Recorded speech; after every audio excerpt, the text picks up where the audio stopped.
All right, I say we get started. So thanks everyone for joining. I think this is going to be a really good discussion. My name is Greg Banks, and I'm a commercial insurance agent with Shakow Insurance. We're going to be talking about how the COVID-19 pandemic has affected the commercial real estate sector and what the future of the industry might look like. Today, we're joined by three commercial real estate brokers from Avison Young, right here in Gainesville. Most of you probably already know them. First off, we have my brother, who I've known for a very long time, pretty much my whole life, not yours, but he's the principal and managing director of the Avison Young Gainesville office. Then we have Jason Hurst, senior vice president, who focuses on the retail sector, and Rick Cain as an Avison Young principal who focuses on office space. And I've worked with these guys for a long time, even back in the old Front Street days. I work with a lot of their clients and help them with their insurance needs. And again, like I said, I think this is going to be a really good discussion, and we do want it to be interactive. So if you guys have questions during the presentation, feel free to just chime in. So go ahead, Nick, and we'll get started. Yeah, well, thank you, Greg and John, for inviting us to do this, and thank you all for taking the time to attend it. We really appreciate the opportunity, and hopefully we can share some useful information with you guys today. So it's obviously an environment where things are changing rapidly, and if you're like we are, you're looking for every opportunity you can just to hear a perspective on what's going on and what's happening out there in the market. So hopefully we can share some of that with you guys. So. Just real quick, I wanted to take a minute and just give a background about Avison Young and who we are. So as Greg mentioned, our previous company was Front Street Commercial Real Estate Group, and we were acquired by Avison Young in January of last year, so about a year and a half ago. Avison Young is a global principal-led company, so we're privately owned, and we're a commercial real estate services company. So we do brokerage, property management, project management, consulting, all commercial real estate. We're a global company with 5,000 team members throughout the world. We've got 120 offices in 20 different countries. And in Florida, we have 7 offices and about 200 people. So from our region, we oversee North Florida, which is basically everything north of Orlando. So people on our team are working primarily here in Gainesville, but also Ocala, Jacksonville, Tallahassee, and all the other fantastic places in between those places. So again, thank you for having us. I just wanted to make a couple general comments, and then as Greg said, we've got Jason and Rick here with us, 2 experts in our local market. Rick focusing primarily on office, Jason focusing primarily on retail, and they'll share some specific things with you just about the local market and what they're seeing. But just some general comments just about what's going on from a more macro perspective. These are truly unprecedented times in our industry and really every industry. And so, I know many of you who are on this call, I recognize your names and, have a feel for industries that you are on or a part of, but these are unprecedented times. We've never had something like this. So the uncertainty that we're all feeling as we're kind of feeling our way through the dark, you're not alone. We're all trying to make our way through it. Usually when there is a recession, it is financially driven.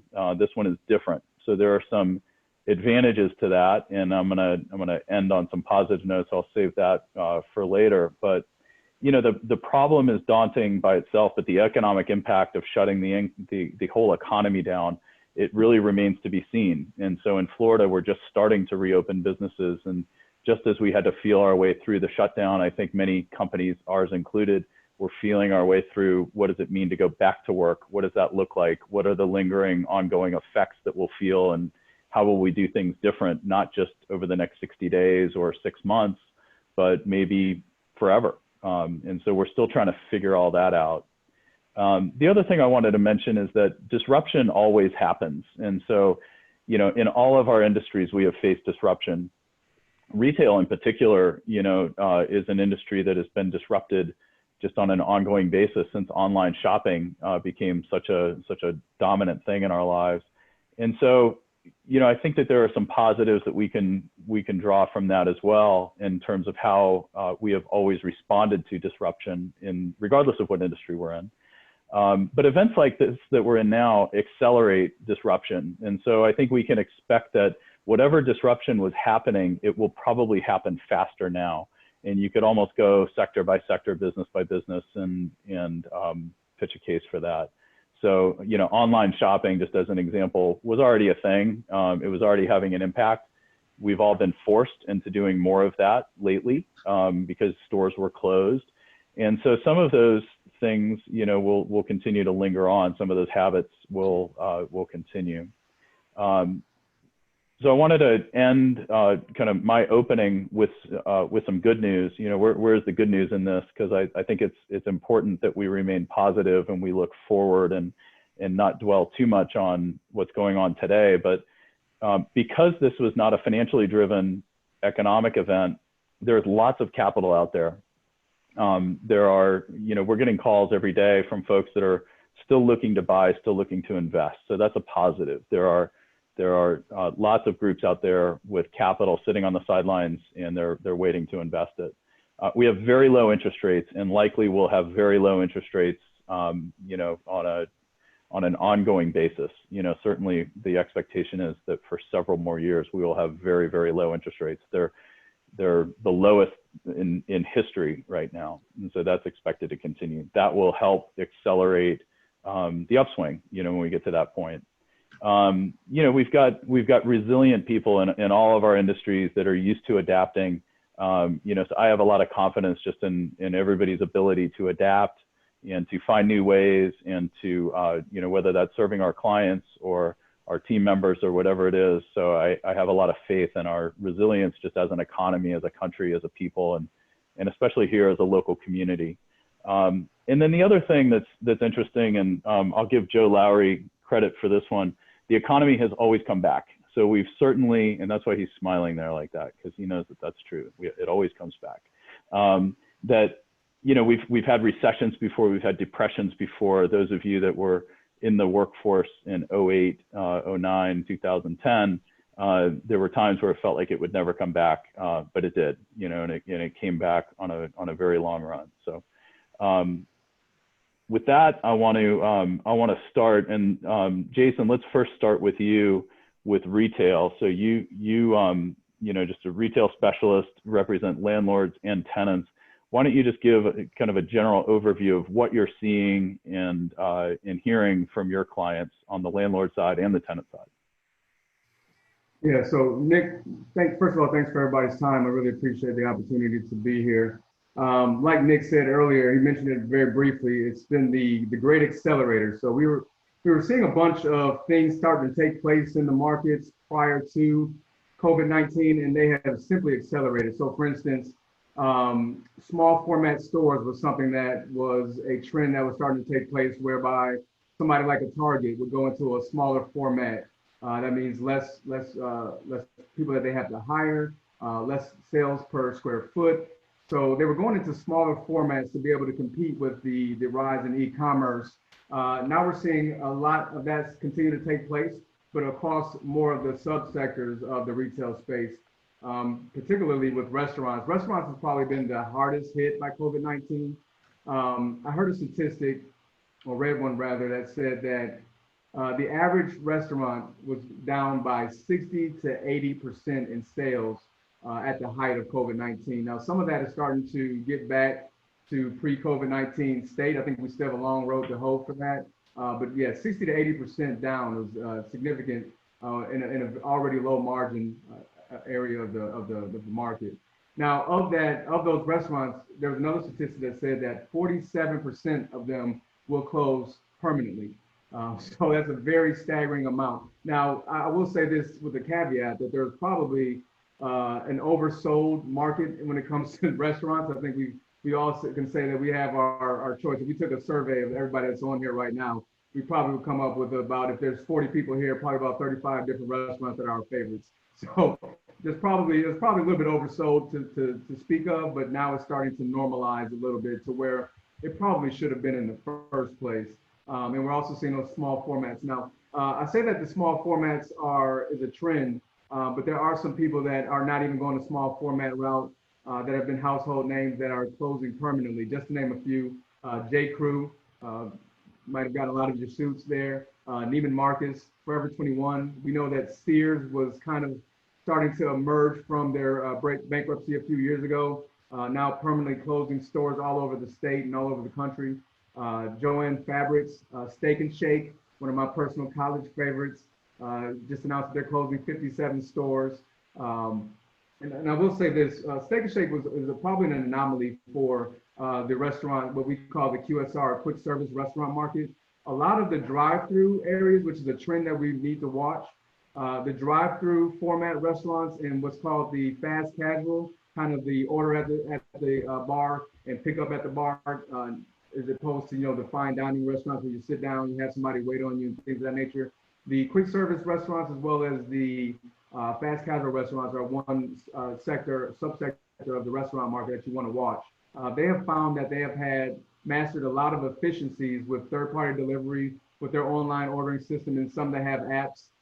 Just to give you an example, one of our favorites, I'm sure, Chick-fil-A, has actually seen an increase in sales over this time period. So they've been up about 30 to 40% across the board. I know the one here in particular was up about 50 to 60% in sales because of that quick service, get it and go, and also because of COVID-19, the safety of being able to deliver those meals and having the control over that has been excellent for them. One of my clients, Dunkin' Donuts, gentleman that I represent, owns about 120 plus locations between Dunkin' Donuts and Wendy's, has only had to ask for rent relief at 2 of his locations. So he's doing very well, and he has a vast majority of those locations have drive-throughs, and the 2 that he has, ironically, are ones that do not have drive-throughs. So quick service restaurants and fast casual restaurants are probably going to be the trend to watch. I also read an article in negotiations with one other landlord that is looking to do a food hall concept. Now, obviously, with social distancing being here to stay for the next 6 to 12 months at least, they have to socially distance the common areas, but it masters a lot of things for them, a lot of the challenges that restaurants have been having, namely being able to deliver food in a safe way, to be able to manage their employee count and not having to have that overhead, and also being able to have a smaller format of space that they don't have to manage rent for.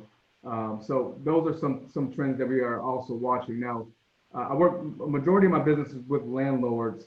So obviously landlords are inundated with conversations about rent relief and rent negotiations. So I've heard everything across the gamut as far as what landlords are doing to be able to manage rent, but the vast majority of them are either taking a stance of 90-day rent relief. So starting in about April through June and July, they're giving rent relief of anywhere from 60 to 90 days. And then conversely, some of them are just turning a blind eye and saying, hey, we don't know how long this is going to last, so we're going to allow you to pay what you can, and then we'll work it out on the back end. And then typically they'll take those rent concessions and put it on the back end of the lease, so they're made whole. Some landlords I'm seeing are adding it on to the next 6 months of payments once the payments resume. Some of them are adding on to the next 12 months of payments as the payments resume. In some rare instances, people that were looking to get into leases at this time are either saying, no, we're not doing any leases for the rest of the year, but some of them are being a little bit more cautious and putting different clauses in their leases pertaining to pandemic specifically, because that is something that just had not been addressed prior to now. Or they're saying, hey, let's do percentage rent, because hey, if something like this happens again, if there's another outbreak, we don't want to be caught with, so to speak, our pants down and not having to pay rent on something that we're not earning. Or they're just taking a stance of taking shorter terms, whereby we usually see leases around 5 to 10 years for some nationals, 3 to 5 years for some local tenants. They're doing it much shorter term, so 2 to 5 years, maybe 5 to 7 years. So we're seeing things across the gamut, and I'm happy to take questions. But those are some of the trends that we're watching. We're following very closely for our clients, both on the tenant and landlord side, as it pertains to retail. Great. Well, Jason, I want to come back to retail in a minute and talk about what we're seeing as businesses are starting to reopen. But let's jump over to Rick to give us an office overview. And Rick, it's with all most workers being sent home and having to work from home and work remotely, And now some offices are starting to reopen. There are a lot of questions being asked, I think, about what are the long-term implications of that. But why don't you let us know what you're hearing about office space? Sure. Well, thanks. And thank you, Greg and John, also for having us. You mentioned one word in your first comments, Nick, was uncertainty. You know, there is so much uncertainty in the market right now, and that certainly portrays to office. You know, how will companies view their office space needs going forward is a big question mark. And I think that, you know, when we do all return to the office, certainly from a physical standpoint, it won't be the same as it was just, 60 days ago. You know, buildings are implementing specific return to work procedures. You'll see, signs of physical separations, like, decals on floors, decals on walls, elevators, lobbies, arrows to route foot traffic in a certain one-way direction, like we see at Publix. Chairs removed from conference rooms and other popular social gathering areas like break rooms, all in an effort to keep people 6 feet apart. Fabric couches will be wrapped in plastic so they can be easily disinfected. You'll have disinfectant wipe stations. There'll be mandatory PPE for employees and for visitors. And I think, in-office visits will be discouraged by a lot of companies. And when visitors do come in, they most likely, they may have to, before even they can come to the office, just certify they haven't been exposed to high-risk areas within the last couple of weeks. They'll, certainly have to wear face protection, and they may even have to stay isolated in lobbies or conference rooms. And we may see, because some companies, larger companies, may have shift schedules that they'll have in order to separate, everybody coming to the office at one time. I think no doubt that some of these return to work procedures are driven by insurance concerns, which I'm sure, some of the audience members on this call can probably talk to. So I think from an operational standpoint, what we're seeing, what I've seen anyway, is companies are delaying action. Again, part of the reason is uncertainty in the market. Clients are much more data-driven and information-driven, and they now want to look at all options and all, options for things that may impact the exposure that they may have from a safe and health standpoint. Occupiers are wanting more flexibility in term. They're more reluctant to sign on or commit to a long-term lease due to future uncertainties. So they're opting, in some examples, for a 12-month extension in their current location rather than, looking for a new space where they may have to commit to a 3 or 5 year term. Some companies are now planning on, a certain amount of their employees continuing to work remotely. Not necessarily at home, it could be in executive office spaces. Some of them have found that work from home mandate has actually worked out pretty well. It's likely going to have an impact on the amount of space that they lease in the future. Some of them feel like, a certain percentage of the workforce can be just as productive working from home as they would be coming into a specific office space. However, I think this will be industry specific, and some of this may be localized in decision making. For example, a company or a professional firm that has a more veteran or mature staff, with fewer entry level positions, may feel like they can get a good productivity working from home, whereas, a group with less seasoned, younger employees that may require more guidance, more micromanaging, may be more productive in an office setting rather than working from home or from their apartment. So you would think these things would all appear to result in a smaller office space requirement than before. However, one thing that could counteract that is from a space programming standpoint. The old model of cramming, a ton of people, a ton of computer programmers into a large open space is probably done. So whereas it used to be maybe one person per 100 square feet or 125 square feet, could now change potentially to one person per 175 or 200 square feet. So we'll need more spacing in this COVID-19 world, and I think that we may see city codes mandate that offices have to provide more space per person. It's interesting. I saw an example of that today. I had a doctor's appointment, and in the reception area of this doctor, they had about 30 chairs, but only 7 of them were available to be sat in. The rest of them were either had something on them or turned upside down or something. Really kind of weird.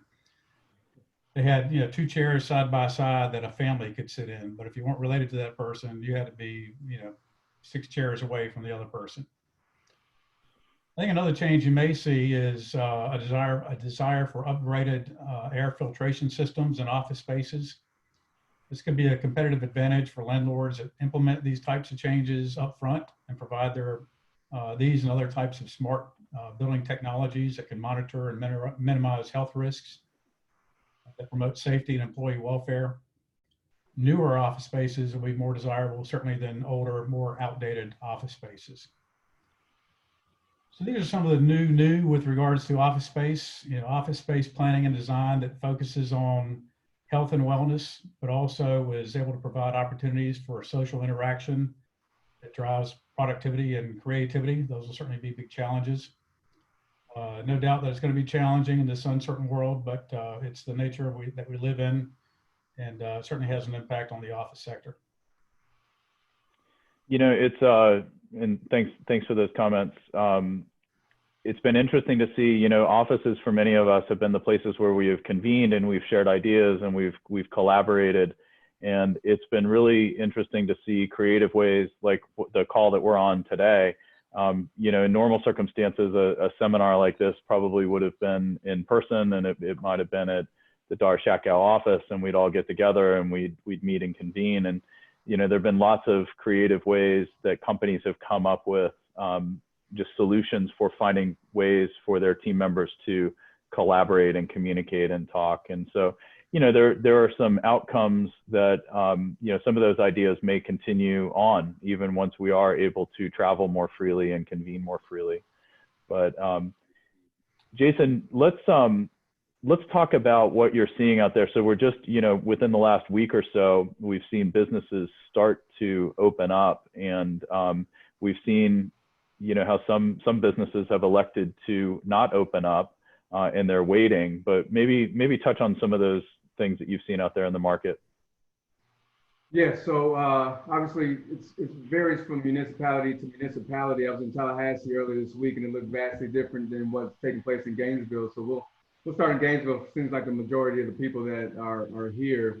I kind of wish it was kind of a little bit more uniform. But as it pertains to Gainesville, restaurants were able to open up at 25% capacity of their fire code occupancy. So that is based on what the fire code would allow you to occupy in that space. Now, unlimited outdoor seating was available for most people, but if you're in a shopping center such as a Butler Plaza or a Tioga Town Center, that opportunity is limited. So you can only put out so many tables. So there was some opportunity there to open up and be in the open space. But at 25% capacity, if you are a restaurant less than 2,000 square feet, most of the ones that I've talked to, they just kept their doors closed. They've got the efficiency down pat.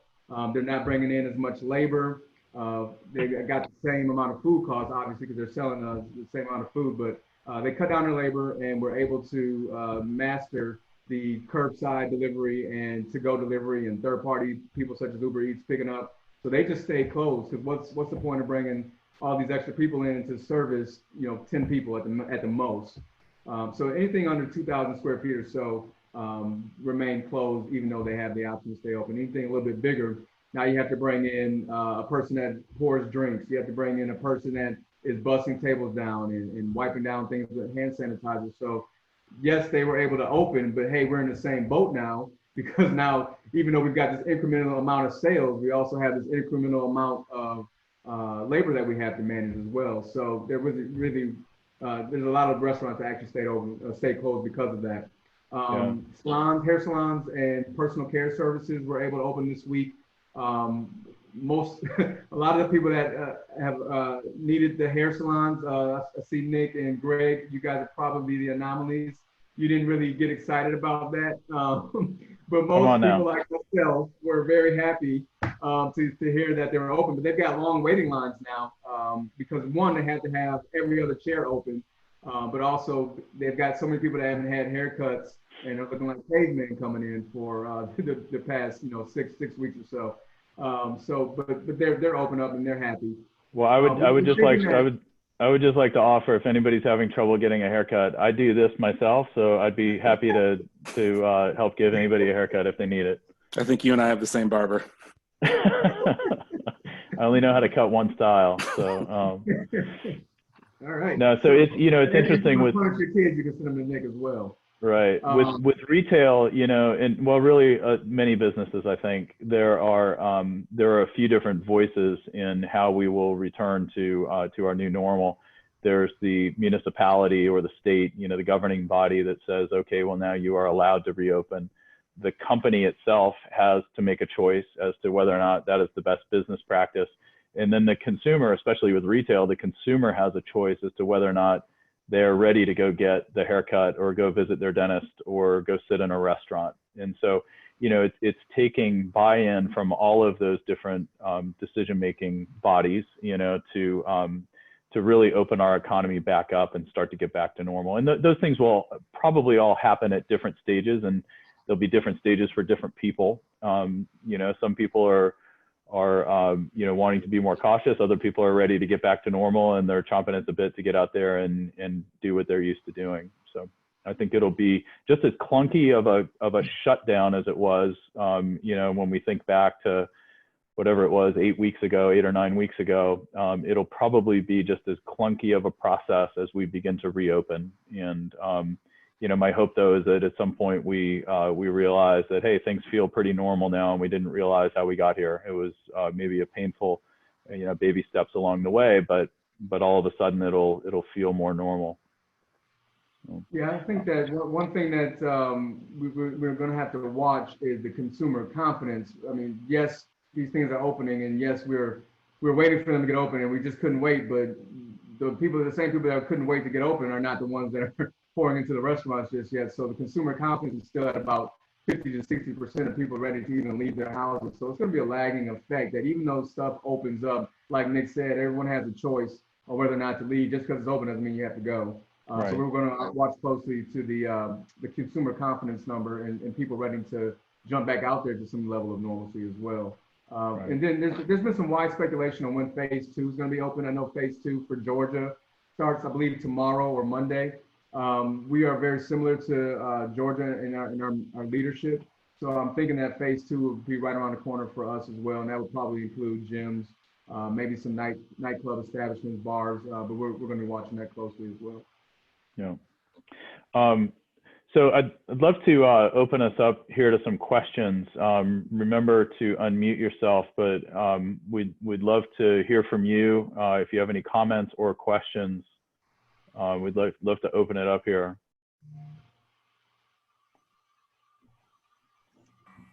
Hey, Jason, I've got one. You mentioned the first time we spoke about the percentage lease, like percentage of revenue lease. How much of that are you seeing? And is that kind of like a long-term thing where people are going to start to change that structure? Or is it kind of like a short-term addendum? Yeah, it's something that we're starting to see rolling out. I just don't see how sustainable it is, me personally, but people are starting to get creative around those measures. I haven't seen it roll out a whole bunch. I know it's not something that a lot of brokers want to hear particularly, but in the best interest of the client, it makes sense because we don't know what's going to happen here. I just don't see a bunch of landlords committing to that without some kind of nominal base structure. And then I don't see too many people on the tenant side committing to it without some kind of cap. But it is something that we are seeing that is more so than in prior times starting to roll out. Yeah, and I can jump in on that also. I think that goes back, to the word uncertainty. I think landlords and tenants are just feeling uncertain right now as to what type of rent levels they can expect. On a long-term basis, it would be very problematic for landlords to have much of their rent roll committed to percentage rent only lease deals, because it's hard to quantify what that rent would be, and then it makes it difficult, if not impossible, to finance a shopping center like that. So I think we'll see maybe some one-off structures like that, or if it's a national brand, but there's usually some minimum tied to that. So we might see lower base rents, more emphasis on percentage rent, but probably very few percentage rent only deals. So somebody, let me see, somebody put a question here in the chat room. You mentioned there is a lot of interest in buying and investing. Is there a similar level of inventory to match the interest? I would say not yet, but it's probably coming. So, you know, we're expecting there will be some, well, there are always owners that want to sell for whatever reason. Maybe they have to relocate their business, or they've outgrown a particular facility, or, you know, there are investment reasons why they want to sell. There are other sales that are less strategic and sometimes more reactionary, where there is pressure to sell either from a lender or for other reasons. So we think that there will likely be more inventory. Right now, what we've seen is there is a reluctance to establish a new market. So the sellers don't want, unless they absolutely have to sell right now, don't want to be selling into this market. We were fortunate enough to be able to get some pretty major deals over the finish line that were started before the COVID crisis that we were able to see through without an impact to pricing. So there were some changes relative to financing terms that changed along the way, but we were able to keep those on track. So, you know, I think the underlying market fundamentals are still pretty solid, and for the right kind of deal, there are still investors out there, you know, but I think we'll see more real estate trade in maybe the second half of the year, beginning of next year. So, I got a question. I think Jason was talking about in like lease agreement language on pandemics, like going forward. What else have you guys seen or heard on that? Like, what are landlords thinking about? well, one thing that has come up, there is a clause in most leases, force majeure, which means, you know, forces that are beyond anyone's control, and there is, I think, more specific language regarding force majeure and how delays like government shutdowns can impact timing. So we've seen some alterations in lease language just in deals that we've had in process, where right now it's very hard to nail down how long it might take to get a permit, or how long it might take for a contractor to be able to build something. There are supply chain issues, there are some labor issues, and there is also, now in Florida at least, in most municipalities, construction has been able to continue. So it's been deemed essential and they were able to continue. But there were still other things, even though they could show up and go to work, deliveries were taking longer, materials were harder to find. So, you know, we're seeing much more scrutiny on that force majeure language and just timing in general, because it's really hard to nail down how long it might take for an interior build out to be completed, or certainly new construction. Yeah, and we're also seeing some pre-negotiated rent concessions if there's another spike that causes another shutdown. So just some short-term things of that nature. But yeah, Nick hit it on the head for the most part. Mm-hmm. From an office standpoint, we really haven't seen the requests for rent relief that you've seen on retail. You know, the numbers I've seen on average, I think the collections are about, you know, over 90%, between 90 and 93% for office collections. So, you know, who knows, that may change in June, July if we have another spike, but that's certainly different than it has been on the retail side from a rent collection standpoint. Mm-hmm. We have another question in the chat room. Do you see more commercial transitioning to mixed use or even fully residential? And if that's the case, are there specific areas of a community that might have to transition to classifications other than 100% commercial? So I think the answer is yes. I think we will see a lot of creative and adaptive reuse of properties. And that is, again, something that was already happening, but events like what we're living in now, I would expect to accelerate that. So we represented UF Health on the Sears deal. So if you've been by the mall recently, you see that UF Health now occupies what used to be Sears. They turned the automotive center into a surgery center, which I thought was a pretty cool adaptive reuse of that space. That required a zoning change of the entire mall property because there were restrictive covenants that allowed medical use but did not allow a surgery center. So in anticipation of further adaptive reuse, the mall owner, which was a different owner than the Sears box where we did the UF Health deal, they undertook a process to put a mixed use overlay over the entire mall property. So, you know, I would expect to see more of that as time goes on. You know, there's been some discussion about, so hotels has been, you know, we didn't talk about that specifically today, but obviously tourism has come to a screeching halt. People aren't traveling for business. Hotels have been probably the single hardest hit sector in commercial real estate. And they were already overbuilt in a lot of areas, and I would say, including Gainesville, already before this happened. So what do we do with these hotels? Could they be converted to medical uses, you know, in some cases, or low-income housing? And so I think there are all kinds of creative solutions that we will see as time goes on for how do we utilize well-located, well-constructed real estate for some other use than its original intended use. But I think we'll see an acceleration of those kind of moves.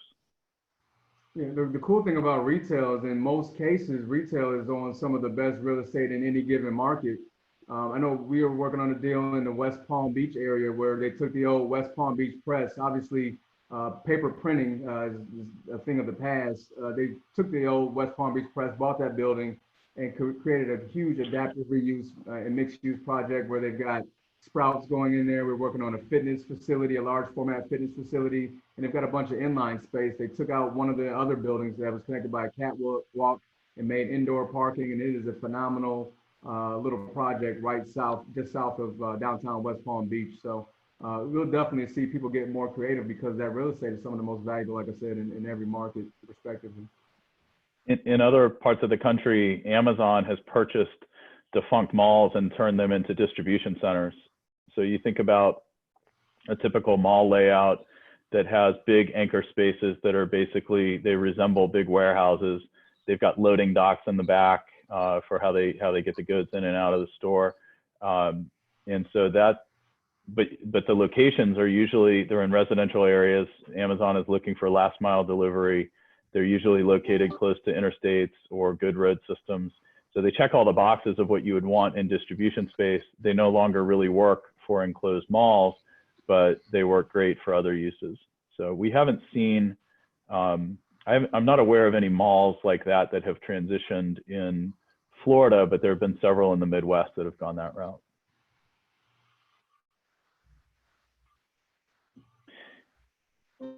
Any other questions?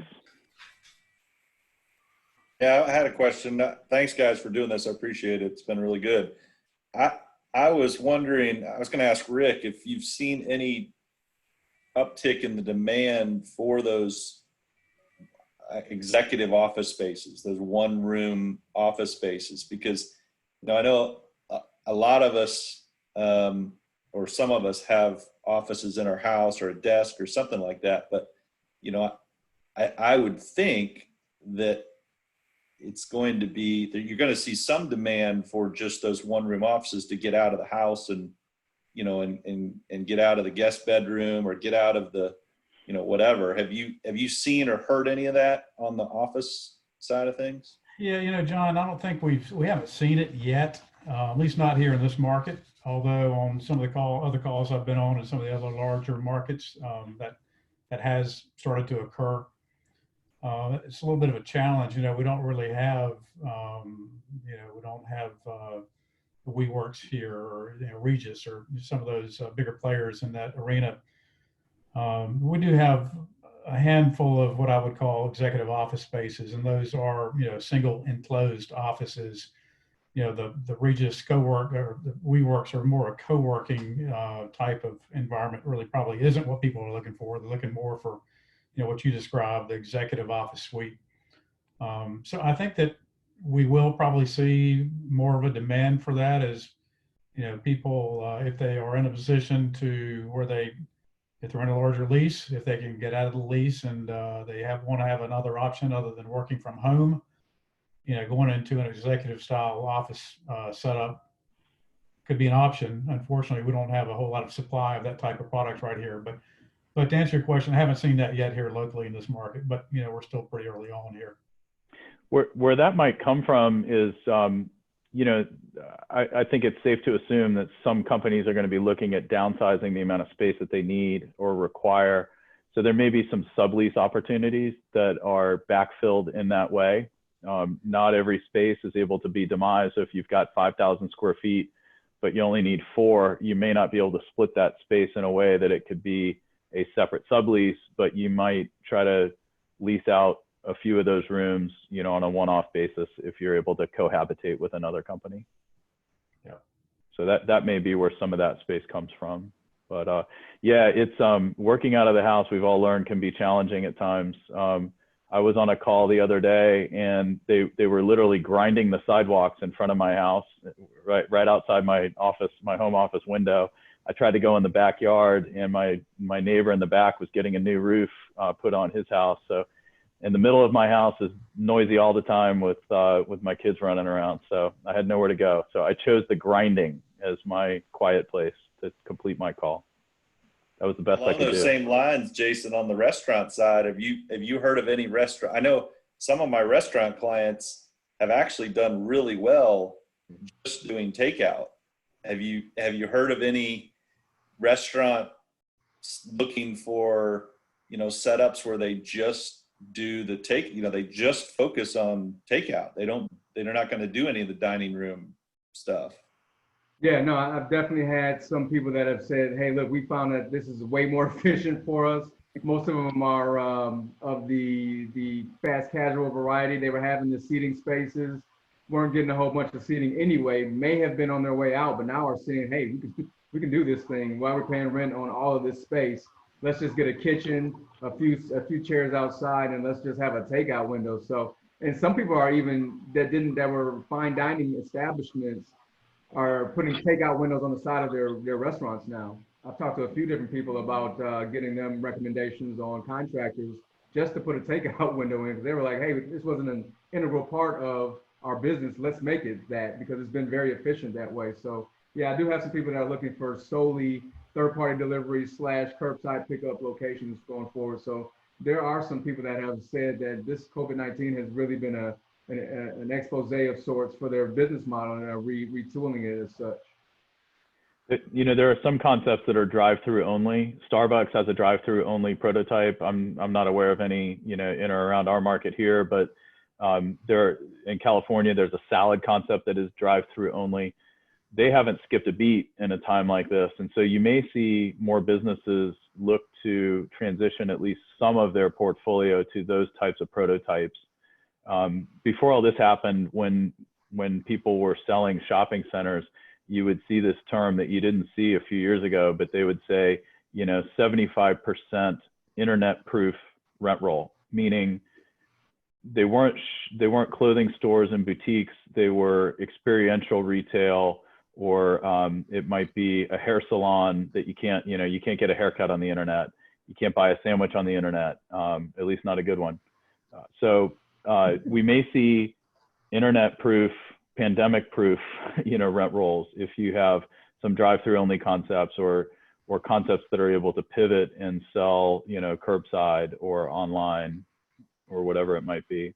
Wonder if the beer tunnel is going to come back to Gainesville. It should have never left. Agreed.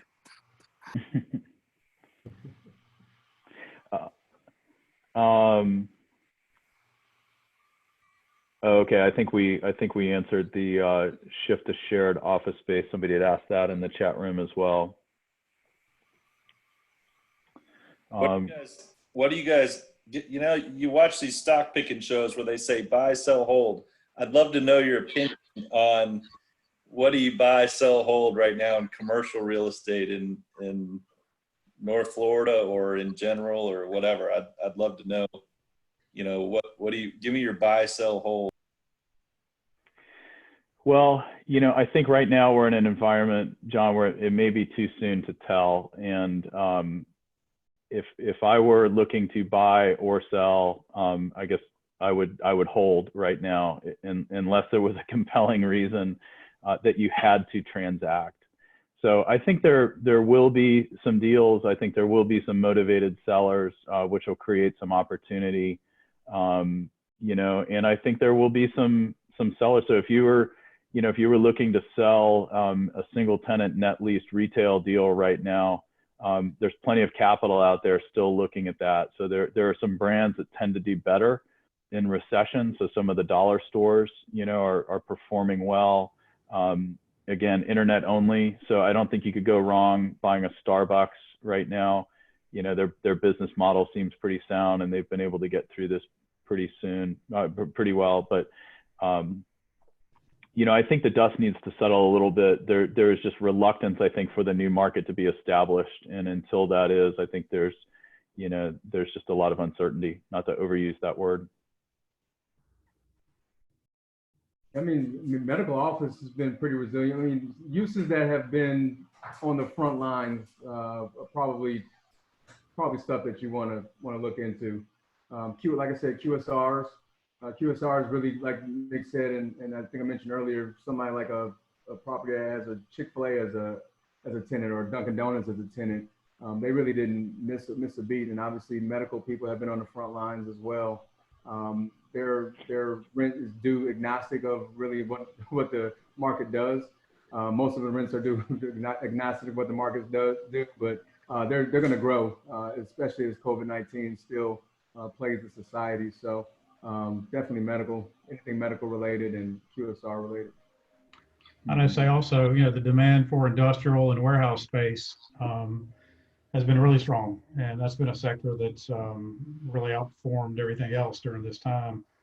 You know, healthcare in the right type of biotech, life science companies, you're seeing some of those that are on cutting edge of some research and development. Some of it's, you know, pandemic related, but some of it has longer term implications. So those are companies that I'd probably take a look at from a positive standpoint. Mm-hmm. Hey, Nick, this is Tim Becker. There's certainly been a lot of discussion about liability, and I'm wondering what you guys are hearing about both tenants and owners, and what their thoughts are about taking the risk of opening back up and the liability associated with it, and how they're protecting themselves. Hey, Tim, good to see you or hear you. Great question. You know, we're in the middle of, you know, helping provide some guidance to a lot of our clients or properties that we manage. You know, we manage in Florida a portfolio of about 25 million square feet of commercial space. So these are all considerations that I think are on the forefront of everybody's mind. A lot of it is just common sense, but some of it certainly is wanting to protect owners and company owners from liability. And so I think what we're going to see as companies start to reopen is a list of requirements that are going to seem very cumbersome and unmanageable. But I think a lot of it is necessary to help mitigate some of that risk and liability. And so we'll all have to just be understanding of this process that we have to go through. But I think companies they've never experienced anything like this. They don't know what to expect.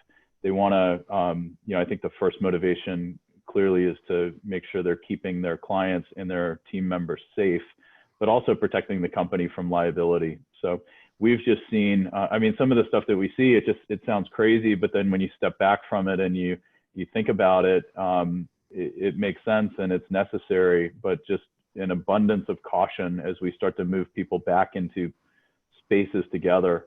You know, we're fortunate in this market. We don't have a lot of places where Avison Young has offices.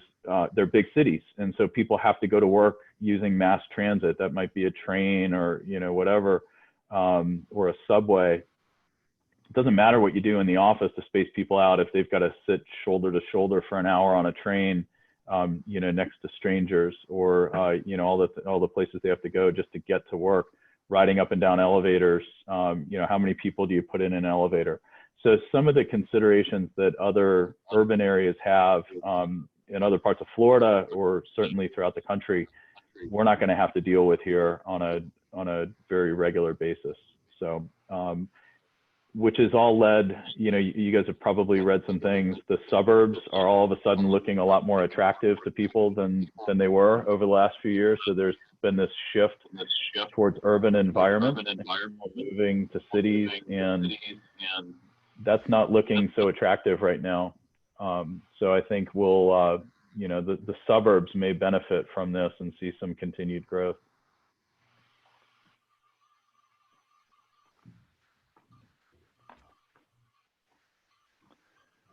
Any, this is Tim again. I just wanted to add Okay. to that I listened to Willie Walker talk with Barry Sternlick a couple weeks ago. And one of the things he talked about was opening hotels back up, actually requiring customers to sign a waiver basically to help protect their liability. I'm wondering how much that catches on. Can you imagine you having to sign a waiver to walk into the swamp to get up to your box? Right.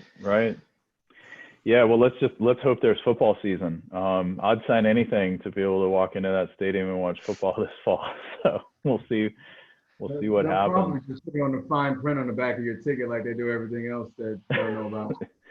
Yeah, and who knows how well that'll hold up. Yeah, so yeah, it's I think we'll see a lot of those types of protective measures put into place as we start to repopulate our offices and hotels and certainly air travel and things like that.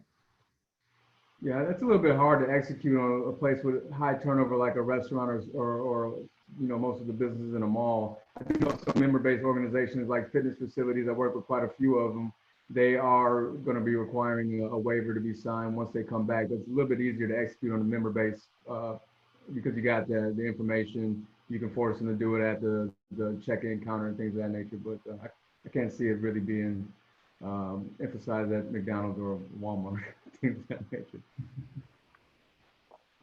Yeah. Hopefully not. Definitely not at Walmart. Any last questions here from anybody? Well, I just want to thank you all again, and I'm gonna end with a great quote that I heard that I think is great for these times. That tough times never last, but tough people do. So I think if we can all just do our part to stay tough and keep coming up with creative ideas, and I'm just amazed. Every business owner that I talk to, every landlord, everybody's thinking of creative solutions and trying to figure out how to get through this and how to provide value for their clients and keep their team members and employees employed and motivated. So stay tough, and thank you all for your time today. We appreciate it. Gentlemen, thank you for doing this. Thank you. Thank you all for attending. Guys, we appreciate it. Very good conversation. Thanks everybody for joining. Have a great rest of the day. All right. Thank you. Rick. Bye.